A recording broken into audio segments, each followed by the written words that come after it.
We are live. Hey, everybody. We're going to get some time for folks to come in and join us, maybe about a minute to a minute 30 seconds so that people can log in. But I'm so incredibly excited about the conversation we are going to have today. So I'll save my intros for the next minute and a half and not give away too much. But we've got someone really awesome at the college that I'm going to introduce you to, and she probably doesn't need any introduction anyway, but she's got a lot of good things to say about mental health, mindfulness, especially as we get closer to finals. Finals are coming up. When are finals? When is that? I should know. Oh, it's on my note card. The third one, I think. Oh, finals week is May 14th and May 20th. Thank you, You got Julia. it. You always have me nice and prepared and ready. So let us know when we're ready to get started. Yeah, some people are coming in. Yay. We've got 23 so far. So Welcome to everyone who's coming in. Bring a friend. I don't know how that works on Instagram, but bring a friend and tell your mom. tell your mom, comment, say hey, send some emojis, whatever works for you. But we're excited to share about mental health, anxieties, how we can overcome those, especially during all the craziness that's going on in the world today. We're ready. Yeah, I think we can go ahead and get started. We got a good crew. Okay. All right, so let's go ahead and get started. Again, happy Wednesday, everybody. I am Dr. Willis, HCC's new president. I've been here January, February, March, April, 4 months now, almost an entire semester under my belt. And I'm coming to you live with a new series that I like to call Conversations from the Couch, this beautiful hot pink sofa here. And each month I'll invite special guests to join me on this fabulous pink couch as we dive into some honest conversations about various topics that are affecting our community, our students, our employees, our state, our nation, all the things. So today, joining me is the fabulous Dr. Joyce Stevens, Associate Director of Mental Health Counseling here at the college. Joy, would you mind sharing a little bit about yourself? Sure. And thank you for the invitation. It's a pleasure to be here on the pink couch. I am a licensed psychologist, and I've been at the college since 2012. So I provide individual counseling, group counseling, do a lot of outreach and consultation with both faculty and staff. Mm-hmm. And I'm also a certified Koru mindfulness instructor. And so that's one of the things that I really love about working at the college, because I'm able to teach those classes for students as well as faculty and staff. Can I dive into that just a little bit more? What's the certified core? What did you say? Yeah, so Koru Mindfulness is actually a program that was developed at Duke University specifically for college students or emerging adults. Okay. And so a lot of times when we think about mindfulness or meditation, folks don't think they have the time to commit. So Koru actually is a program that gets you just to commit to 10 minutes a day of practicing mindfulness, meditation. And the class is 4 weeks long, and you learn 8 different skills. And so by the end of the 4 weeks, folks are really finding that they're in the habit of practicing mindfulness. Yeah, because it's a skill. And so the more you practice, the more likely you are to do it and to be able to access it when you're feeling stressed, as opposed to trying to learn a new skill when you're already stressed out.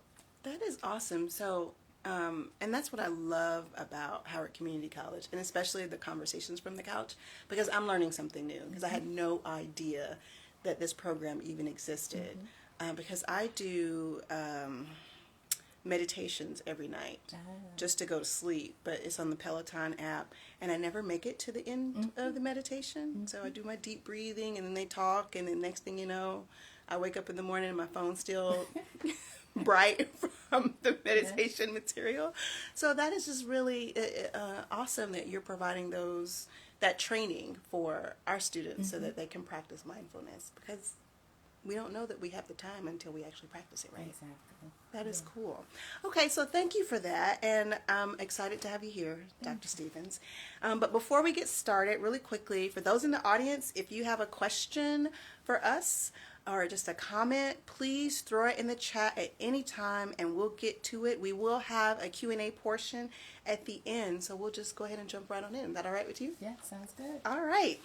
So, caring for your mental health just at any point. And I want to set a little bit of context for this because we've all been through the pandemic the last 2 years. It's still not technically over, but it's still a thing.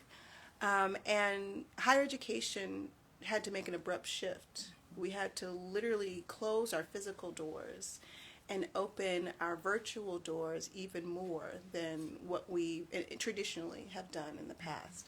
So that closed a lot of people off from each other, and I think as humans, we are all meant to socialize with others. And so to be shut off from society and now reopening and bringing folks back in, what have you seen from our student population, just the struggles that they've had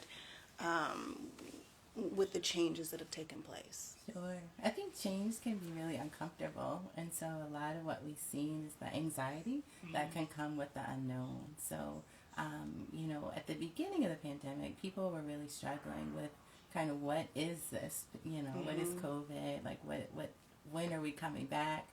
We talked about sort of this idea that we thought we might be away for 2 weeks, and that turned into 2 years. And so a lot of people were noticing changes in their sleep, changes in their eating. There's a lot of research that talks about weight gain or even weight loss that was sort of unintended. Folks were having difficulty concentrating. It was a big transition to go from being in person to virtual. And there was a lot of relationship strain. So people that were maybe spending more time than they ever anticipated together. And there are some folks that maybe got closer, but some relationships that didn't last. And some tensions that were more likely to come up in a confined, kind of closed space. And not to mention grief and loss. Not only sort of to death or, sickness, but even just loss of opportunities, loss of experiences. We talked about even graduations and prom and sort of things that people are normally looking forward to celebrate and have to sort of adjust and shift. So I feel like people have made lots of adjustments, and that's come with a lot of energy.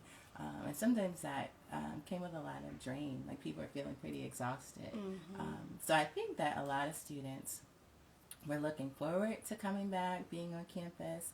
And there were also some students that were really nervous about what that would look like. And it could be pretty intimidating to start college or have a whole year that was online or virtual. And then all of a sudden in your second year, and you're, on campus meeting people maybe face to face for the first time after seeing them on Zoom or other spaces. So I feel like people have really had to adjust and had to utilize support and maybe stretch and grow in ways they never anticipated. Yeah, valid point. When I think about my kids, I felt sorry for them.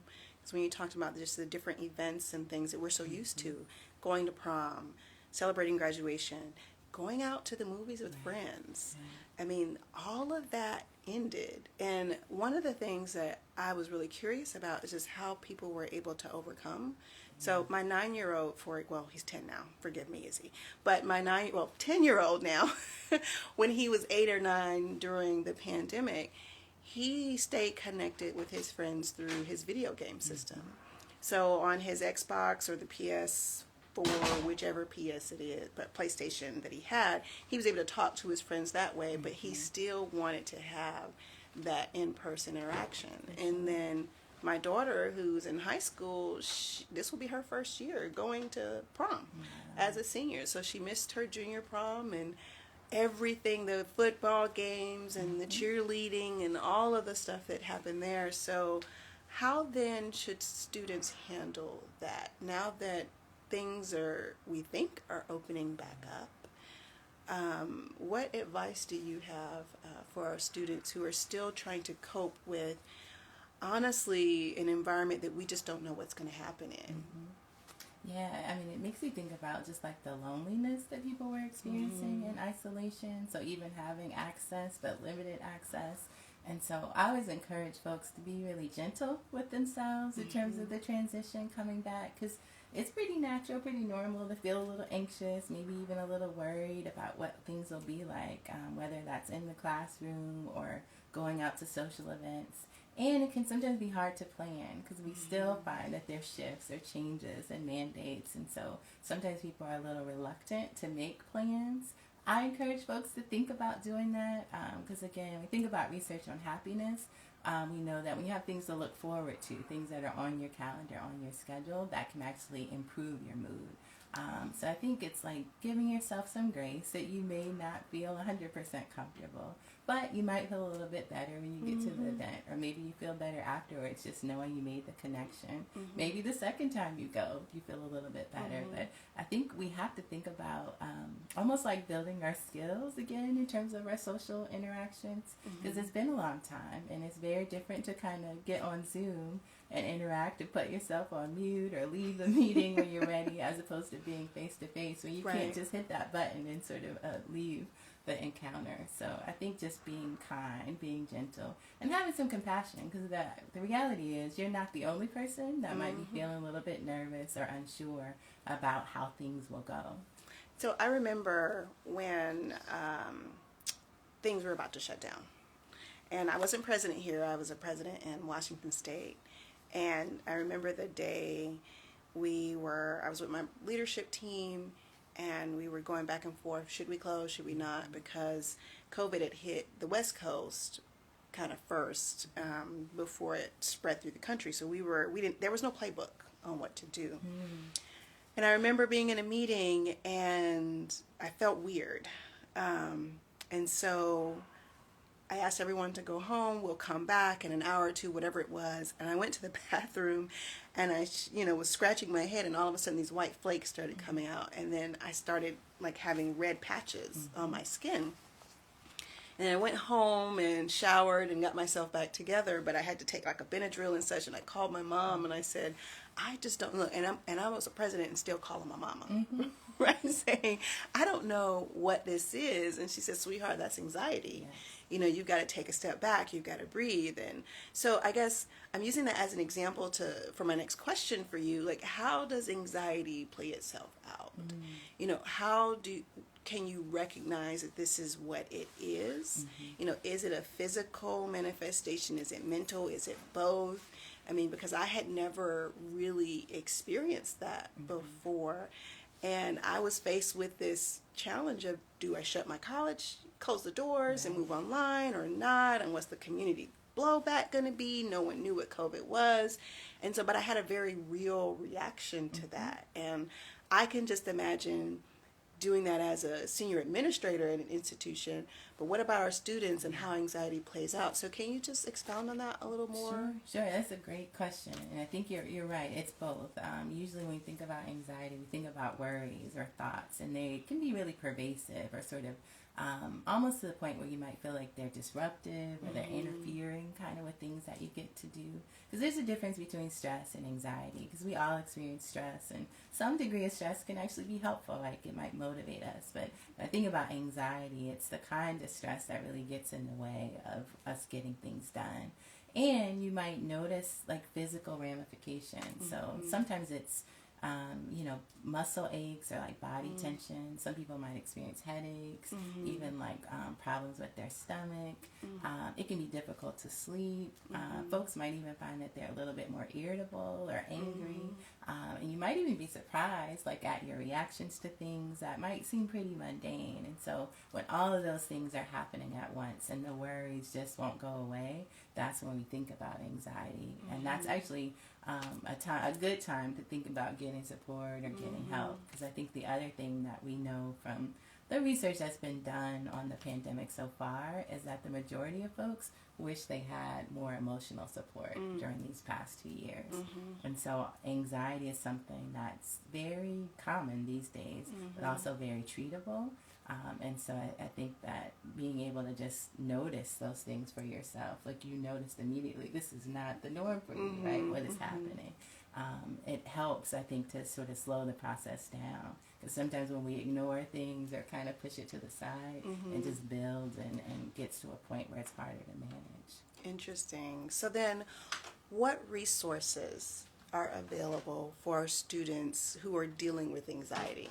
Sure. So we have counseling and career services, which offers free personal counseling for Now, students. where is counseling? Where are you located in counseling career services? We're in the RCF building in Okay. Suite 302. Awesome. And we are available Monday through Friday. We have evening hours Monday through Wednesday.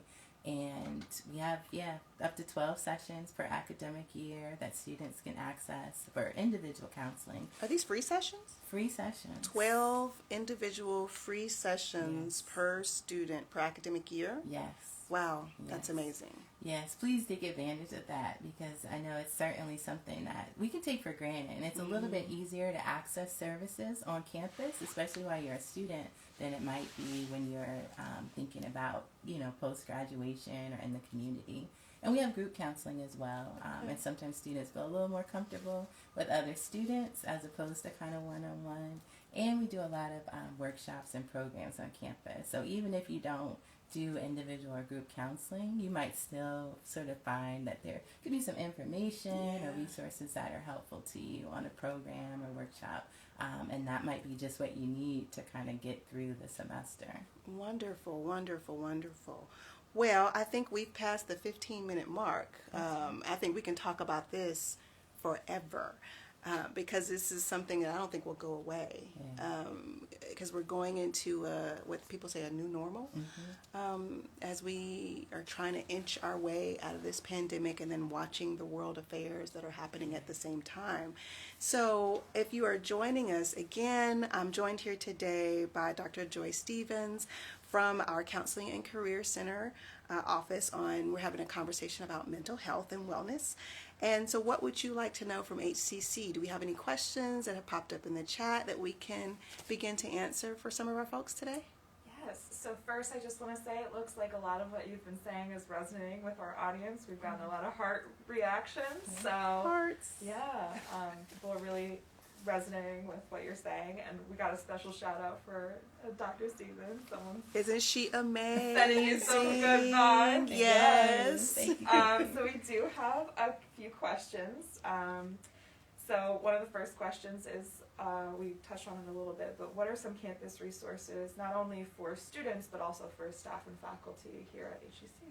Sure. So we do have an employee assistant service through Human Resources, and so employees are able to access counseling, and it's again a similar short-term model, but it's affordable and accessible, and so our Human Resources department is really great in terms of making those connections.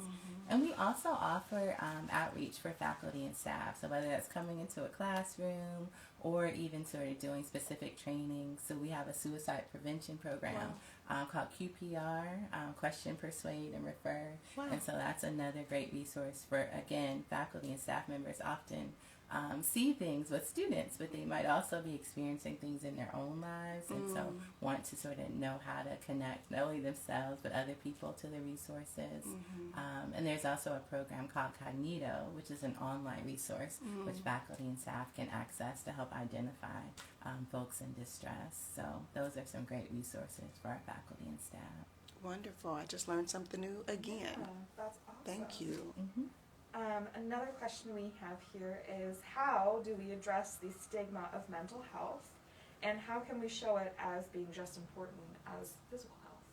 That's a really good question, and my hope is that the pandemic will sort of open the door for folks really to sort of utilize more mental health services, because oftentimes, again, if we have a physical ailment, we're willing to go to the doctor, we're willing to go to a dentist, and so I think that given how many people have experienced a change in their mood, so we talked a lot about anxiety, but folks have also been experiencing depression, like when you think about the grief and loss and all of the sort of missed opportunities and missed connections.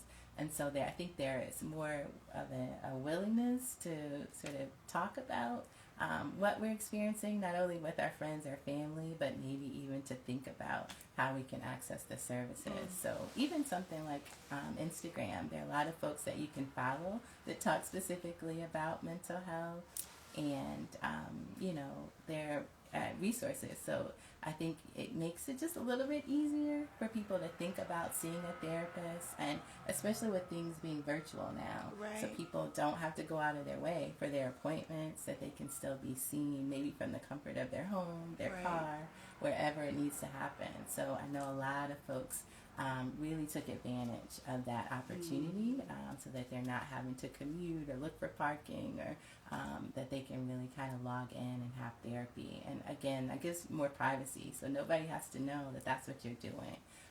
So I think that if anything that we can take away from the pandemic is that it's really important to make sure we're attending to not only our physical health, but our emotional health as well. But do you think that one day our emotional health will be the same way we treat our physical health with preventative care? When you go to the doctor just for your regular checkup. I mean, I don't know what that would look like, but it just seems like right now we're so reactive.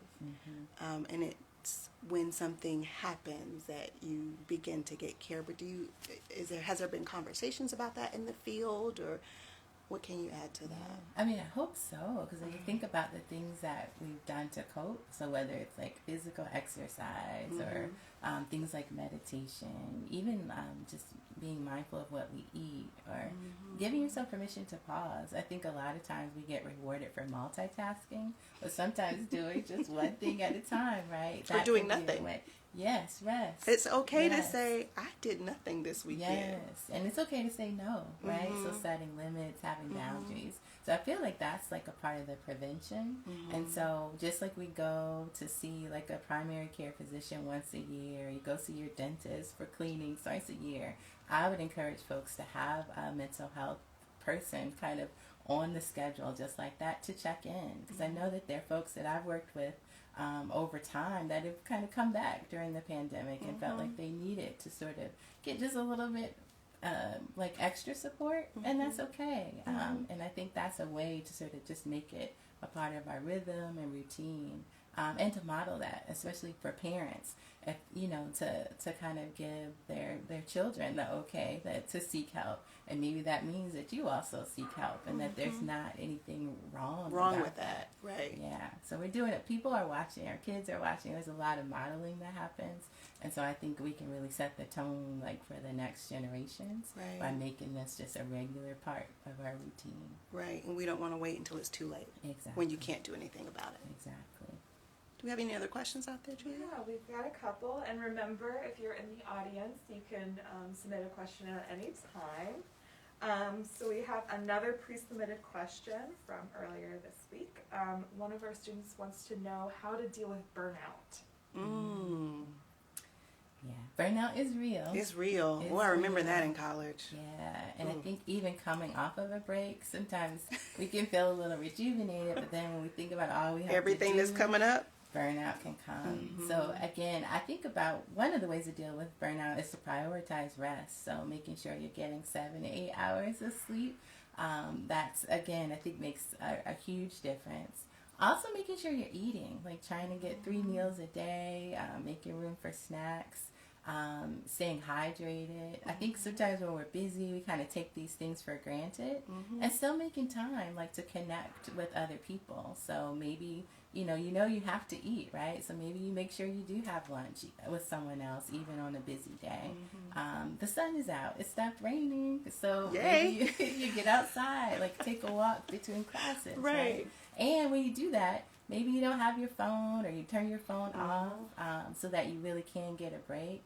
I'd also encourage people to limit their exposure, like to the news. There's a lot happening in the world, so you want to stay informed, but maybe not get overwhelmed. So setting some limits on how much exposure you have, and I think really treating yourself like you would treat a friend, right? When I think about self-compassion, we're often very understanding, have a lot of empathy for other people, and so thinking about what advice would you give yourself.